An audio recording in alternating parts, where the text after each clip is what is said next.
Look closely at the sprawling concrete footprint of a modern hyperscale facility. These windowless campuses are materializing across the state at a staggering pace. The baseline economic footprint is massive. The data center sector generates roughly $3 billion in annual output for Iowa. The state earned this growth.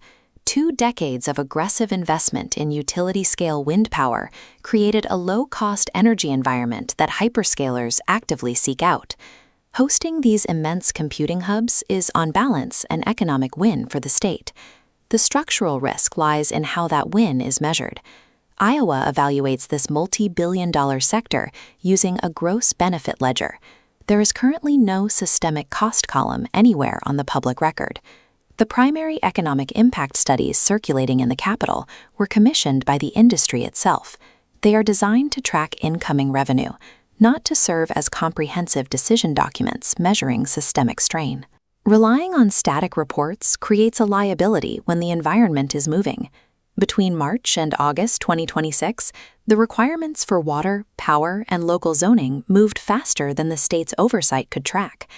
While state lawmakers hesitated on basic oversight, the actual fight over infrastructure policy moved out of the legislature and into fragmented county courthouses. Governing a dynamic, intensely resource-heavy sector with an incomplete scorecard destroys the state's negotiating leverage and invites policy failure. The headline employment numbers blend thousands of temporary construction workers with the actual permanent workforce. Once the campus is finished, the construction crews leave. The positions that remain are specialized and sparse. An $800 million capital investment at the Meta Davenport facility, for example, resulted in only 35 permanent jobs. The widely publicized fiscal benefit is $330 million in tax revenue. But isolating state and local coffers, the true take is $125 million. Meanwhile, Iowa gives up an estimated $151 million annually in tax exemptions. That exemption number relies on data from 2020. The state only publishes these figures every 5 years, meaning the massive current build-out isn't in the math. While a recent 2025 tax reform capped new incentives, it grandfathered in every existing exemption for facilities already in the ground. This grandfathered exposure locks in a legacy cost for the older, larger half of the industry's entire footprint in Iowa. Iowa currently lacks the reporting mechanisms to determine if these facilities are net revenue positive, because the state's accounting of legacy costs is updated only once every 5 years. 6 months ago, the primary economic threat seemed to be geopolitical conflict driving up raw energy costs that underpin Iowa's grid advantage. The August data corrected that assumption. Crude oil fell, and natural gas prices stayed steadily below their pre-conflict baseline.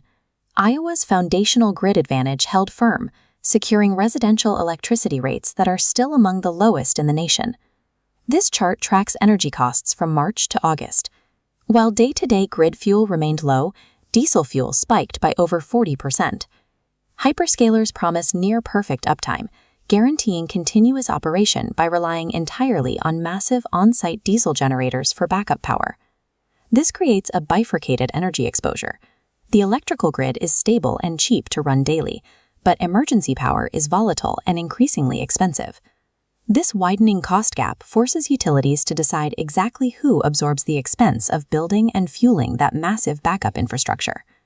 The legislative solution requires regulatory orders that assign the costs of new transmission and backup capacity exclusively to the large loads demanding them. Accurate resilience planning means isolating the cost of daily operations from emergency backup power, ensuring that residential ratepayers never subsidize a tech company's uptime guarantee. In early 2026, a bipartisan transparency bill known as HF 2447 died quietly in the state legislature without ever reaching a floor vote. That bill would have corrected a regulatory blind spot, the unregulated water consumption of individual server farms. Google's single facility in Council Bluffs draws over 1 billion gallons annually, and the state still enforces zero mandatory reporting to track it. Without a state-level framework, local governments set their own rules. Over a dozen counties adopted data center moratoriums to halt construction. To bypass strict water ordinances, operators deployed municipal annexation, absorbing sites into neighboring, smaller towns with weaker rules. The tactic forced a stalemate in Linn County, resulting in an 18-month total building freeze. An identical dispute in Woodbury County escalated even further. The county sued, generating Iowa's first data center lawsuit and forcing a local judge to determine basic infrastructure rules. A single statewide regulatory floor provides predictability. 99 independent county experiments guarantee chaos. This expanding patchwork of local litigation creates uncertainty for the residents living next to these sites and the institutional investors trying to build them. Refusing to enact state-level infrastructure standards doesn't stop regulation. It simply surrenders control to county judges, tearing apart Iowa's unified economic strategy. The resulting local backlash has created a narrative that the tech boom is cooling, and the state can simply afford to wait it out. Look at the financial reality. Over the summer, Meta, Microsoft, and Alphabet all raised their massive capital spending budgets. Even efficiency gains in AI processing sailed to put a dent in aggregate physical infrastructure spending. The primary constraint on the industry is no longer money or even raw power availability. The new bottleneck is acquiring local consent. In a single quarter, localized community opposition successfully blocked or delayed billions of dollars in projects across the country. This creates capital expenditure leverage. Because operators are desperate for reliable sites, Iowa holds the power to dictate strict operational terms right now. But that leverage is inherently a wasting asset. It exists entirely in the negotiation phase. Iowa can demand full cost accountability today. That authority drops to zero the moment the contracts are signed and the concrete is poured. Governing this sector requires a dynamic dashboard to monitor changing variables. Green indicators confirm residential power rates and capital inflow remain favorable. Yellow indicators warn of a fractured project pipeline and diesel volatility.